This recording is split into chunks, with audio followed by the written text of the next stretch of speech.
Willkommen zu meinem Video über den Pharao Echnaton und seine Familie. Die Darstellungen dieser königlichen Familie sind so ungewöhnlich, dass sie seit Jahrzehnten Wissenschaftler und Laien gleichermaßen faszinieren. Heute werden wir die Geschichte von Echnaton, seiner Familie und die mysteriösen Darstellungen untersuchen, die zu vielen Theorien geführt haben. Echnaton, der ursprünglich als Amenophis IV. Bekannt war, ist ein Pharao der 18. Dynastie Ägyptens gewesen, der etwa von 1353 bis 1336 vor Christus regierte. Seine Regierungszeit markiert eine der radikalsten Perioden der ägyptischen Geschichte, die Amarna-Zeit. Echnaton führte eine religiöse Revolution ein, die den traditionellen Vielgötterglauben zugunsten der Verehrung eines einzigen Gottes aufgab. Anstatt die Vielzahl ägyptischer Götter zu verehren, wandte sich Echnaton einem einzigen Gott zu. Aton, die Sonnenscheibe.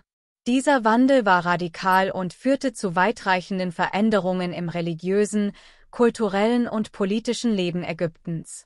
Echnaton sah in Aton den einzigen wahren Gott, der das Universum geschaffen hat und alles Leben auf der Erde spendet. Um seine neue Religion zu fördern, verlegte er die Hauptstadt von Theben nach Akhetaton, das heute als Amarna bekannt ist. Dort baute er eine neue Stadt, die dem Kult des Aton gewidmet war. Diese Periode wird heute als die Amarna-Zeit bezeichnet. Echnaton führte drastische Maßnahmen ein, um seinen Glauben durchzusetzen. Er verbot die Verehrung der traditionellen ägyptischen Götter und ließ ihre Tempel schließen. Besonders die Priesterschaften des mächtigen Gottes Amun wurden entmachtet und ihre Besitztümer konfisziert. Dies führte zu erheblichen Spannungen und Unruhen im Reich. Auch in der Kunst und Architektur spiegelte sich der Wandel wider. Die Amarna-Kunst zeichnete sich durch einen realistischeren und natürlicheren Stil aus. Echnaton und seine Familie wurden in intimen und alltäglichen Szenen dargestellt, oft in direkten Kontakt mit den lebenspendenden Strahlen des Aton. Diese Kunst unterschied sich stark von den idealisierten und formalen Darstellungen früherer Pharaonen. Nach Echnatons Tod wurde Ägypten jedoch schnell wieder zum traditionellen Glauben zurückgeführt. Sein Nachfolger, Tutanchamun, der sein Sohn war, verlegte die Hauptstadt zurück nach Theben und stellte den Kult des Amun wieder her. Viele von Echnatons Reformen wurden rückgängig gemacht und man versuchte, seinen Namen aus der Geschichte zu tilgen. Obwohl Echnatons religiöse Reformen nur von kurzer Dauer waren, haben sie einen bleibenden Eindruck hinterlassen und werden bis heute intensiv erforscht. Sein Versuch, das religiöse Leben Ägyptens zu revolutionieren, bleibt eine der spannendsten Episoden der ägyptischen Geschichte. Echnaton war aber nicht nur für seine religiösen Reformen bekannt, sondern auch für sein ungewöhnliches Erscheinungsbild, das in vielen künstlerischen Darstellungen seiner Zeit festgehalten wurde. Diese Darstellungen zeigen ihn mit ungewöhnlichen physischen Merkmalen, die sich deutlich von den idealisierten Darstellungen früherer Pharaonen unterscheiden. Besonders auffällig ist Echnatons Kopf, der in vielen Statuen und Reliefs langgestreckt und schmal dargestellt wird. Seine Stirn scheint hoch und gewölbt, und sein Kinn ist oft spitz und hervortretend. Diese Darstellungen weichen stark von der traditionellen ägyptischen Kunst ab, die Pharaonen in einem idealisierten, göttlichen Licht zeigte. Ein weiteres markantes Merkmal ist der verlängerte Schädel. Viele Abbildungen zeigen Echnaton und seine Familie mit einem langgezogenen Hinterkopf. Diese Darstellungen haben zu zahlreichen Spekulationen und Theorien geführt. Einige Historiker und Archäologen vermuten, dass sie stilisierte künstlerische Ausdrucksformen waren, die die Einzigartigkeit und Heiligkeit des Pharaos betonen sollten. Andere spekulieren über mögliche genetische oder gesundheitliche Bedingungen, die Echnaton und seine Familie betroffen haben könnten. Präastronauten sind fest davon überzeugt, dass außerirdische Einflüsse bei der Entstehung und Entwicklung der menschlichen Zivilisation eine bedeutende Rolle gespielt haben. Insbesondere die ungewöhnlichen Darstellungen von Echnaton und seiner Familie mit ihren langgestreckten Schädeln haben zu zahlreichen Spekulationen geführt. Diese Theorie besagt, dass diese Merkmale nicht nur künstlerische Stilmittel oder genetische Anomalien waren, sondern Hinweise auf außerirdische Eingriffe.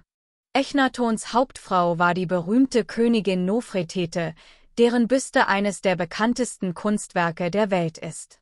Sie spielte eine bedeutende Rolle während Echnatons Herrschaft und wurde oft in königlicher Pose dargestellt, was auf ihre Macht und ihren Einfluss hinweist. Echnatons ungewöhnliches Aussehen wurde auch in den Darstellungen seiner Frau und seiner Kinder widergespiegelt. Besonders bemerkenswert sind die Darstellungen seiner Töchter, die ebenfalls mit verlängerten Schädeln und anderen ungewöhnlichen Merkmalen abgebildet wurden. Dies hat zu der Annahme geführt, dass die künstlerischen Stilelemente eine bewusste Entscheidung waren, um die königliche Familie als etwas Außergewöhnliches und Göttliches darzustellen. Einige Forscher haben medizinische Theorien vorgeschlagen, um Echnatons ungewöhnliches Aussehen zu erklären. Hypothesen reichen von genetischen Erkrankungen wie dem Marfan-Syndrom oder dem Fröhlich-Syndrom bis hin zu anderen endokrinologischen Störungen. Es gibt jedoch keine definitiven Beweise, die diese Theorien bestätigen könnten. Echnaton und Nofretete hatten mehrere Töchter, darunter Meritaton, Marketaton, Anchisempaton, später als Anchisenamun bekannt. Ihre Darstellungen in der Kunst zeigen sie oft in liebevollen und familiären Szenen, was ein Bruch mit der traditionellen königlichen Kunst darstellt. Ein weiteres wichtiges Mitglied der Familie ist Tutanchamun, der vermutlich ein Sohn Echnatons war, entweder von Nofretete oder einer anderen königlichen Frau. Tutanchamun bestieg den Thron nach Echnatons Tod und ist heute vor allem für sein nahezu unversehrtes Grab und die darin gefundenen Schätze bekannt. Eine weitere Theorie, die in der Präastronautik diskutiert wird, besagt, dass diese Darstellungen auf außerirdische Einflüsse hinweisen könnten. Befürworter argumentieren, dass die ungewöhnlichen Merkmale der königlichen Familie auf einen Kontakt mit außerirdischen Wesen hindeutet, was dann vielleicht auch zu der neuen Religion geführt haben könnte. Königliche Langschädel sind nicht nur in der ägyptischen Kunst zu finden, sondern auch in verschiedenen anderen Kulturen weltweit. Diese Tatsache wird oft als Beweis für die Präastronautik-Theorie angeführt. Beispiele dafür finden sich unter anderem in Südamerika. In den Andenregionen von Peru und Bolivien haben Archäologen zahlreiche Schädel mit künstlich verlängerten Formen entdeckt. Diese Praxis wurde durch das Abbinden des Kopfes in der Kindheit erreicht, was zu einer langgezogenen Schädelform führte.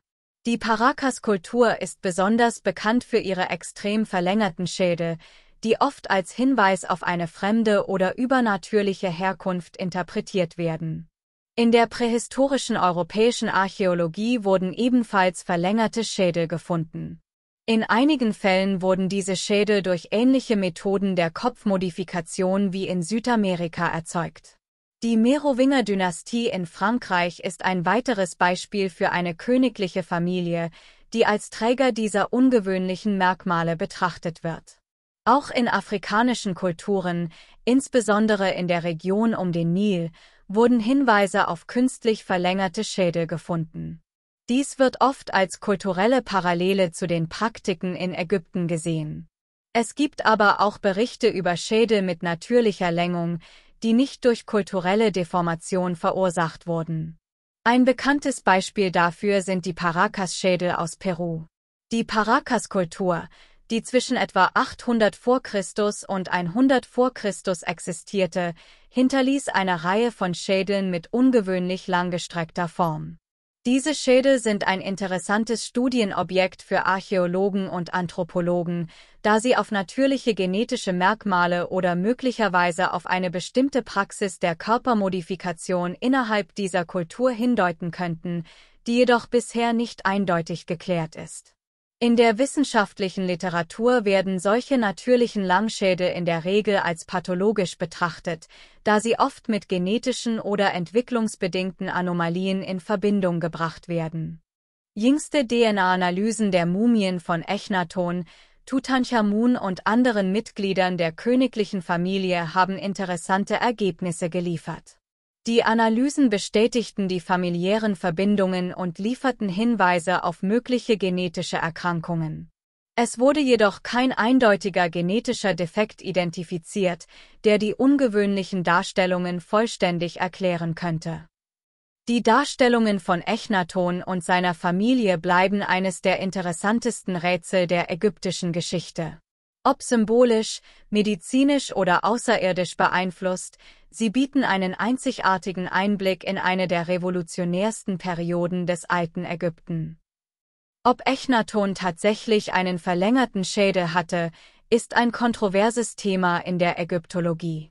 Während künstlerische Darstellungen aus der Amarna-Periode eindeutig eine langgestreckte Schädelform zeigen, gibt es keine definitive archäologische oder wissenschaftliche Bestätigung, dass Echnaton tatsächlich einen solchen Schädel hatte.